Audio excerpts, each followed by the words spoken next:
Will the Brewers repeat as division champs in 2024? It's a question that's maybe not certain because the Brewers have talent, but they also lost a lot. Let's take a look at the Brewers roster going into this year, along with some of their competitors in the NL Central. Last year, the Brewers won 92 games, but over the offseason, just a quick recap, Corbin Burnes was traded to Baltimore. Brandon Woodruff will miss the 2024 season. Williams is out for the first half. So they're missing a couple of big pieces that they had last year. Freddie Peralta is now heading up the rotation. They've got a lot of young guys that will be in the fold. So there's more uncertainty there. And it's certainly going to be interesting to watch, but also may not have the same level of track record, same level of production that the Brewers had in previous years with some veterans rounding out the lineup and the pitching rotation. Look at the other teams. The Reds are a team that's on the rise. I think maybe kind of similarly to the Brewers. The Reds have a lot of question marks in the rotation behind Andrew Abbott and Brandon Williamson. Hunter Green, Graham Ashcraft, and Nick Lodolo are all very good arms, but haven't quite put it together. If they put it together, combine that with their high-quality young offense, and I think the Reds might be the best team in the division.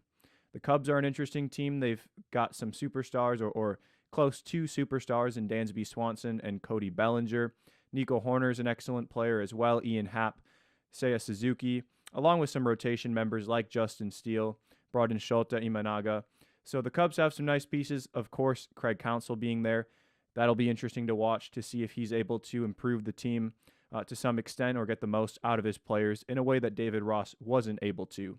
The Cardinals are coming off a terrible season last year, but they have talent, mostly on the position player side. They still have the veterans Paul Goldschmidt and Nolan Arenado. Jordan Walker, Lars Nootbaar, Tommy Edman. These are all young players the Cardinals have that they'll be relying on. Guys who have performed in the past, but ones that they'll need to continue that performance if they're going to have a chance because their rotation is quite thin. Sonny Gray is going to start out on the injured list. Lance Lynn, Kyle Gibson, Steven Matz, Miles Michaelis, all on the wrong side of 30, and all guys who have question marks about their production or their performance or about their health. The Pirates probably aren't quite there. They have some good prospects, but they're probably at least a year away from truly being in contention. So how do the Brewers stack up? Well, I think the Brewers have as much upside as anyone in the division. If the Brewers get good production out of Sal Frelick, Garrett Mitchell, and Joey Wiemer when they're in the majors, Joey Ortiz, maybe Robert Gasser, DL Hall, Jacob Mizorowski. These are all guys that we could see make a big impact this year. And I think if they do that, the Brewers could easily win the division. Now, if the Brewers don't get good production out of a number of those players, or if guys like Freddie Peralta or maybe Christian Yelich or William Contreras get hurt, the Brewers don't really have much margin to be able to recover from that. Personally, I think the Reds are the favorite in the division, but you could really go with any of the four. The Cardinals are coming off the worst year, but have generally the best track record. The Brewers have a lot of talent, the Reds have a lot of talent, and the Cubs are maybe the safest pick for the division. So it will be a tight race, four-team race. Realistically, any could finish between 1 through 4, and the Brewers are going to hope to be that team that finishes number 1 this year.